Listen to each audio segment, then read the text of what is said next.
Hello everyone, I really hope you are doing great. आज हम लोग शुरू करेंगे chapter number 24 of BNSS which talks about attendance of persons confined और detained in prisons. जिन लोगों को प्रिजन्स में या जेल में बंद करके रखा है, अगर उनका कोर्ट में ट्रायल चल रहा है तो उन्हें किस तरीके से, किस प्रोसीजर से कोर्ट में लाया जाता है, उनकी अटेंडेंस किस तरीके से सिक्योर करी जाती है या प्रोक्योर करी जाती है, उसे हम इस चैप्टर में पढ़ते हैं। ठीक है, बहुत ज्यादा कुछ इसमें आपको सेक्शंस देखने को नहीं मिलेंगे, 4-5-6 सेक्शंस हैं, उन्हीं को बस हमें पढ़ना है और ये बहुत ज्यादा इंपॉर्टेंट आपका चैप्टर भी नहीं है। 301 में कुछ डेफिनेशंस दे रखी हैं। इस चैप्टर में कुछ डेफिनेशंस के बारे में बता रखा है कि डिटेन का मतलब क्या होगा। तो detain means includes a detain under any law providing for preventive detention.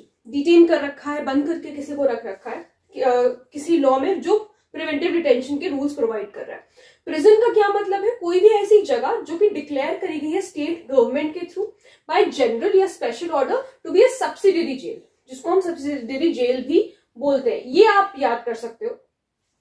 या फिर कोई भी ऐसा रिफॉर्मेटरी, बॉस्टन इंस्टीट्यूशन और other institution of like nature. Reformatory कोई मान लीजिए इंस्टीट्यूशन है, कोई बॉस्टन इंस्टीट्यूशन है, तो उसे भी हम प्रिजन ही बोलेंगे।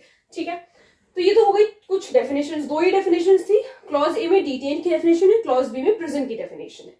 क्लॉजेस बस अगर आप इसको याद रखते हैं तो इतना काफी होगा, और प्रिजन में कौन सी दो जगह इंक्लूडेड है वो बस याद रखना है। Section 302 power to require attendance of prisoners. Subsection 1 says whenever in the course of an inquiry, trial और प्रोसीडिंग अंडर दिस संहिता। अगर क्रिमिनल कोर्ट को ऐसा लगता है, it appears to a criminal court, सबसे पहले क्या कह रहा है, जब इंक्वायरी हो रही है, ट्रायल हो रही है, कोई प्रोसीडिंग हो रही है इस संहिता के अंदर, किसी क्रिमिनल कोर्ट को ऐसा लगता है कि द पर्सन कन्फाइंड और डिटेन इन द प्रिजन, उसको कोर्ट में बुलाना जरूरी है, कोर्ट के सामने, ताकि वो कुछ जवाब दे सके, answering to a charge of an offence, जो भी चार्ज उसके ऊपर लगाए गए हैं, और the purpose of proceeding against him, या फिर उसको क्यों बुला रहे हैं, ताकि उसके अगेंस्ट जो प्रोसीडिंग्स चल रही है उसके लिए कुछ काम है। B clause says that it is necessary है एंड्स ऑफ जस्टिस के लिए उस पर्सन को एग्जामिन करना एज अ विटनेस उसको एग्जामिन करना जरूरी है। क्या दो काम है? सबसे पहला काम है कि वो पर्सन कन्फाइंड है, डिटेन है प्रिजन में, उसको कोर्ट में बुलाना है, ताकि क्योंकि हमको उससे कुछ सवाल जवाब, मतलब उससे कुछ हमें जवाब चाहिए जिस भी ऑफेंस के लिए उसको चार्ज किया गया उसको लेकर के, या फिर कोई और प्रोसीडिंग जो उसके अगेंस्ट मतलब चल रही है उसके लिए हमें कुछ काम है। दूसरी चीज क्या है कि एंड्स ऑफ जस्टिस के लिए नेसेसरी है कि उस पर्सन को एज अ विटनेस एग्जामिन किया जाएगा।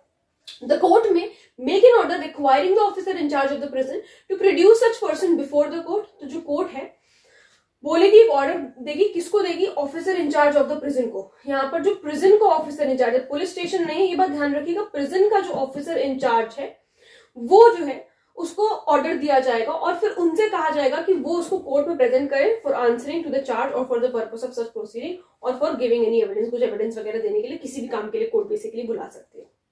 Subsection 2 says when an order under subsection 1 is made by a magistrate of second class, जब JMSC ने ऑर्डर दिया है इस तरीके का, मतलब उसको बुलाने का, it shall not be forwarded to or acted upon by the officer in charge of the prison unless it is countersigned by the CGM। बहुत इंपॉर्टेंट लाइन है ये, बहुत ज्यादा इंपॉर्टेंट है। अगर कहीं से इस चैप्टर में सवाल बनता है प्री में तो इसी से बनेगा। इन्होंने ये कहा कि अगर JMSC ने ऐसा ऑर्डर दिया है तो तुरंत से आप उसको फॉरवर्ड नहीं करोगे officer incharge of the prison को, बट पहले आपको साइन कराना होगा सीजीएम से, उसको काउंटर साइन कराना होगा चीफ जुडिशियल मजिस्ट्रेट से, to whom such magistrate is subordinate, जिसके भी ऊपर मतलब जैसे मान लीजिए ये सीजीएम है, ये जेएमएससी है, तो जेएमएससी इनके सबऑर्डिनेट है, जो इनके ऊपर सीजीएम है उनके पास भेजा जाएगा साइन करवाने के लिए, काउंटर साइन कराने के लिए। काउंटर साइन वर्ड याद रखिएगा। Subsection 3 says every order submitted for counter signing, जो भी ऑर्डर सबमिट किया गया काउंटर साइन करने के लिए, shall be accompanied by statement. ये सिर्फ ऐसे ऑर्डर नहीं भेज दिया जाएगा, उसमें स्टेटमेंट ऑफ फैक्ट्स होंगे जिसके लिए मजिस्ट्रेट को ऐसा लग रहा है रेंडर द ऑर्डर नेसेसरी, जिस मतलब एक उनको स्टेटमेंट ऑफ फैक्ट अपना रीजनिंग लिखना होगा बेसिकली कि क्यों वो चाहते हैं कि उस बंदे को प्रोड्यूस किया जाए कोर्ट में। And the chief judicial magistrate to whom it is submitted may after considering such statement, जब सब कुछ ये स्टेटमेंट वगैरह जो स्टेटमेंट ऑफ फैक्ट लिखेंगे मजिस्ट्रेट जेएमएससी, वो सब लिखने के बाद अगर वो चाहे तो डिक्लाइन भी कर सकते हैं। ऐसा नहीं है कि वो अगर उनके पास आ गया है तो उन्हें नहीं साइन करके भेजना है या एक्सेप्ट ही करना है, वो डिक्लाइन भी कर सकते हैं। ठीक, देन 303 के इस बारे में बात करा, पावर ऑफ स्टेट गवर्नमेंट और central government to exclude certain persons from operation of section 302। ऊपर जो बता रखा है, कह रखा है स्टेट गवर्नमेंट सेंट्रल गवर्नमेंट की पावर है कि कुछ पर्सन को एक्सक्लूड कर देंगे, कि उनके ऊपर 302 का कोई इफेक्ट नहीं होगा। देखो Subsection 1 says the state government or the central government, as the case may be, may at any time, having regard to the matter specified in subsection 2 by general or special order, direct कर सकते हैं state government central government कि कोई person या class of person उसको remove करने की जरूरत नहीं है प्रिजन से जहां पर उसको कन्फाइन किया गया है या डिटेन किया गया। कुछ ऐसे लोगों के लिए स्टेट गवर्नमेंट या सेंट्रल गवर्नमेंट जनरल या स्पेशल ऑर्डर से निकाल करके ये बोल सकती है, जनरल स्पेशल ऑर्डर निकाल करके ये बोल सकती है कि इन लोगों को प्रिजन से बाहर निकालने की जरूरत नहीं है। And thereupon so long as the order remains in force, जब तक ये ऑर्डर फोर्स में रहता है, no order made under section 302 whether before or after the order of the state government shall have effect। जब तक ये वाला सेंट्रल गवर्नमेंट और स्टेट या स्टेट गवर्नमेंट का ऑर्डर जब तक ये इफेक्ट में, जब तक ये फोर्स में रहता है, तब तक 302 का कोई भी इफेक्ट नहीं होगा। मतलब तब तक 302 की प्रोसीडिंग्स आगे नहीं बढ़ पाएंगी। बेसिकली इनके कहने का मतलब सिर्फ इतना ही है कि तब तक आप उस इंसान को ऑर्डर नहीं कर सकते बाहर निकालने के लिए, इतना बताया है। ठीक है। Subsection 2 says before making an order under subsection 1 the state government और the central government in the cases instituted by central agency, मतलब मान लो सीबीआई वगैरह से अगर हुआ है, एज द केस में भी shall have regard to the following matters, namely ये ऑर्डर करने से पहले, जब ये ऑर्डर करने से पहले कि उसको बाहर नहीं निकालना है, उससे पहले स्टेट गवर्नमेंट या सेंट्रल गवर्नमेंट अगर कोई ऐसा केस है जो कि सेंट्रल एजेंसी की तरफ से इंस्टीट्यूट किया गया है, तो वो पहले देखेंगे क्या क्या रिगार्ड में लेंगे, ऑफेंस का नेचर क्या है, और the grounds on which the person और class of person has been ordered confined और डिटेन इन प्रिजन, किस वजह से जो है उन्हें वहां डाला गया प्रिजन में। ठीक है। The likelihood of the disturbance of public order if the person or class of person is allowed to be removed from prison, वो ये भी स्टेट गवर्नमेंट ये भी इंश्योर करेगी, मतलब ये भी देखेगी कि अगर हम इस बंदे को प्रिजन से बाहर निकालते हैं, बंदा या बंदी जो भी कुछ है, तो क्या कोई पब्लिक पे इफेक्ट पड़ेगा। अगर पब्लिक पे कोई इफेक्ट पड़ेगा तो फिर तो मतलब नहीं निकालेंगे। ठीक है। अगर उसको हम अलाउ करते हैं बाहर निकलने से तो कोई डिस्टर्बेंस होगा पब्लिक ऑर्डर में, या फिर पब्लिक इंटरेस्ट को भी, क्या पब्लिक इंटरेस्ट है उसको भी जो है जनरली ध्यान में रखा जाएगा। ठीक है।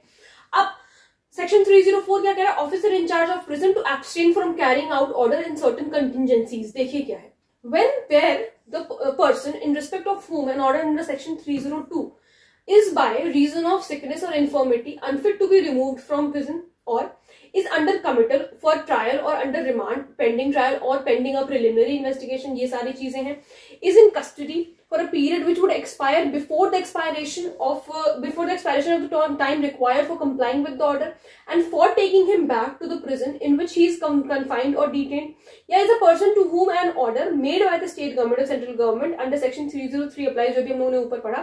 The officer in charge of the prison shall abstain from carrying out the court's order and send to the court a statement।